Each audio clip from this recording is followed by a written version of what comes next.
कितने कमजोर रिश्ता है क्या कि 2 बात ठीक कहने से वो टूट जाएगा, फिर तो वो 4 बात कह दो। दिखने में अच्छी नहीं है पर वो सच में अच्छी है तो क्या हमें उसे मानना चाहिए? पर यदि कोई बात जो दिखने में अच्छी नहीं है पर वो सच में अच्छी है, या हमें उसे मानना चाहिए? असल में जो एक सुभाषितानी आती है हमारे वेदास से और उपनिषद से और बहुत सारे उसमें, जैसे पढ़ते पढ़ते हम बड़े हुए, सत्यम ब्रूयात प्रियम ब्रूयात न ब्रूयात सत्यम अप्रियम प्रियम च नानृतम ब्रूयात ईश धर्मः सनातनः। अब इसका सामान्यतः जो अर्थ पढ़ाया जाता है वो है कि हमें सत्य बोलना चाहिए और प्रिय बोलना चाहिए। कभी भी अप्रिय लगने वाला सत्य नहीं बोलना चाहिए, लेकिन प्रिय लगने वाला सत्य भी नहीं बोलना चाहिए। लेकिन ये व्याख्या कुछ पूरी कंप्लीट नहीं है, शायद जिन्होंने ऋषि ने लिखी होगी वो ऐसा सोच के नहीं लिखी होगी। मेरे देखे तो इसका ये अर्थ होना चाहिए कि हमें सत्य बोलना चाहिए और प्रिय बोलना चाहिए, लेकिन प्रिय लगने वाला सत्य भी नहीं बोलना चाहिए, और ज़रूरी हो तो अप्रिय लगने वाला सत्य बोलना चाहिए, क्योंकि सत्य बोलना ही सनातन धर्म है। अब कितनी देर के लिए हम एक्टिंग करेंगे या किसी को गुमराह करेंगे? जिस दिन उसे उस सत्य के दर्शन होंगे उस दिन तो आपका बैरी हो जाएगा, वो भले ही आपने किसी मन अवस्था में रख करके उस बात को किया हो। अब ठीक है, एक पुरानी कहावत है कि अंधे को अंधा मत कहना, अंधा जाएगा रूठ, और धीरे धीरे पूछ ले भैया कैसे गई फूट। तो बिल्कुल ही सीधे सीधे कह दोगे आपके एक बाजार बंद, तो वो पीछे डंडा लेके दौड़ने लगेंगे। वो वहाँ तक चलो नीति व्यवहार में तो ठीक है, लेकिन इससे बहुत ज़्यादा काम चलता नहीं।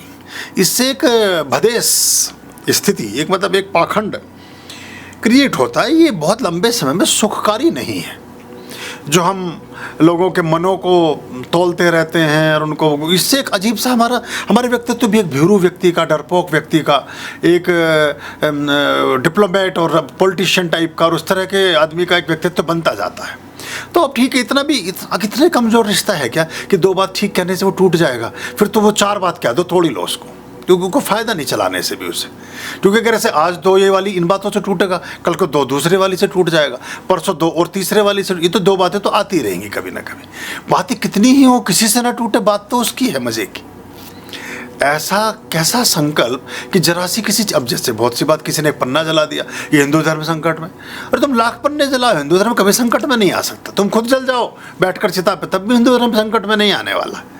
हिंदू धर्म की जड़ें बड़ी गहरी हैं, तो संबंध बहुत गहरे होते हैं, वो इन छोटी छोटी चीज़ों से कभी प्रभावित नहीं होते। और इनसे डर के काम करते रहोगे तो फिर वो हर समय आप किसी के हाथ का खिलौना रहोगे। उसको विनम्रतापूर्वक अपनी बात कह दें और उससे कहें भी कि हो सकता है तुम्हें ये बात बुरी और ख़राब लगे, लेकिन सच्चाई तो यही है।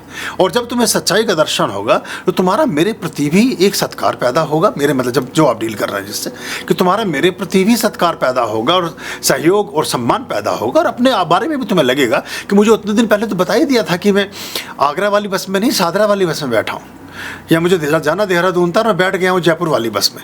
अब आदमी इसलिए कि बुरा मान जाएगा, अब ये गुड़गांव को क्रॉस कर चुका है, अब इसे क्या बताएं कि जयपुर नहीं जाएगी ये बस, या मतलब देहरादून नहीं जाएगी बस, जयपुर जाएगी।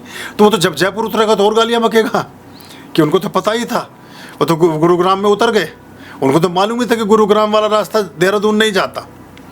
तो ये उसी समय बोल दें उसको, ठीक है, 1 आध घंटा जो बेचारे का वेस्ट हुआ होगा, फिर से ISBT पहुँच के नई बस पकड़ लेगा। मेरा तो मैं सोचना कुछ ऐसा ही है। तो और ये मुझे इससे आत्मसंतोष बड़ा आता है। इससे संबंध तो थोड़े से बिखरते हैं, कुछ लोग आपके साथ तालमेल नहीं बैठा पाते, लेकिन झूठ के धरातल पर बनाया गया तालमेल क्या ठीक है क्या? वो मैं सोचता हूँ वो तो और भी ज़्यादा धोखा देने वाली बात हो गई। इससे तो अच्छा है कि तालमेल ना बने पर सच्चाई तो साथ रहे। कम से कम अकेले में बैठ के कभी ये तो नहीं कहोगे कि किसी आदमी को हमने गुमराह किया या उसको हमने ये सब किया। वो एक संतोष बड़ी चीज़, बड़ी पूंजी हो जाती है।